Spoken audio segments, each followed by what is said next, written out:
Okay, so this is our final result. I think this looks super cool. I'm really happy with the way this turned out.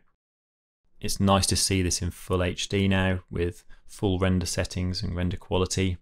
Nice to have the motion blur on these faster moving plants down here to kind of smooth out that as well. And I really love the way this just sort of like grows down the branch. I think with all this detail it gives quite a nice mesmerizing result.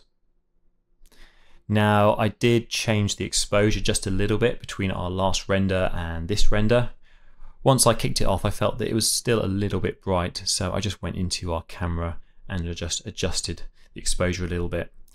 If you do want to follow along and have the same settings as I did, I'm just going to show you what I did.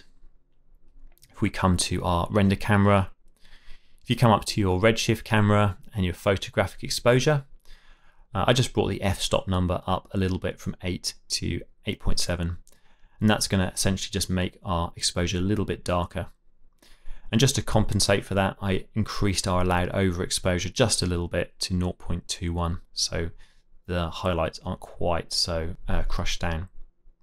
Now you can also change this as well in your render view. If you have the camera linked here and you adjust these settings here, it will also adjust on your scene camera. So you can see here, this is what it was before. 8, a little bit bright perhaps here. 8.7 just brings it down just a touch. And then, as I say, I just adjusted this allowed overexposure just up slightly to 0.21. Overall, this one took about a couple of minutes at the start. By the time we got to the end, by the time we get to this point, it was about 8 minutes a frame. I was rendering on a single 380 RTX card, so it's pretty good setup. And 8 minutes a frame does seem like maybe a lot for all these frames, but considering this is sort of like a production style job, there's a lot of geometry and detail on here, and with all the sort of shadowing and GI going on, it's not too bad. I do appreciate that might be too much for some of you, depending on your hardware setup. So if you do want a faster render, you could always come to your output settings, just choose your redshift ROP, and if you were to come to your unified sampling, you could try maybe bringing down the min samples to 4, max samples to 128, and you could try increasing your adaptive error threshold a little bit as well, so maybe 0.02 or 0.03 or somewhere in between will give you a little bit more noise in your image, but you'll have a faster render overall. So hopefully that will help if things are a little bit slow for you.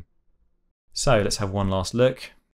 Of course, feel free to try this out with your own geometry. You could perhaps download something from Megascans or some other asset you have and try setting up this same sort of thing. You could create your own little animations for things that are growing on top of it and see what you can come up with. I actually really love making these sort of shots where you take a couple of small animations that in themselves are already quite interesting, but when you scatter and offset these over a whole object, you can create this huge blooming mass of detail, which I think is really sort of interesting and compelling. And of course the idea of taking an attribute that's already existing on your geometry, like this distance that we used, and mapping it to a frame number, I think gives a lot of interesting potential for animation. So thanks very much for taking the time to watch this course. I hope you've learned a lot of new things to try yourself.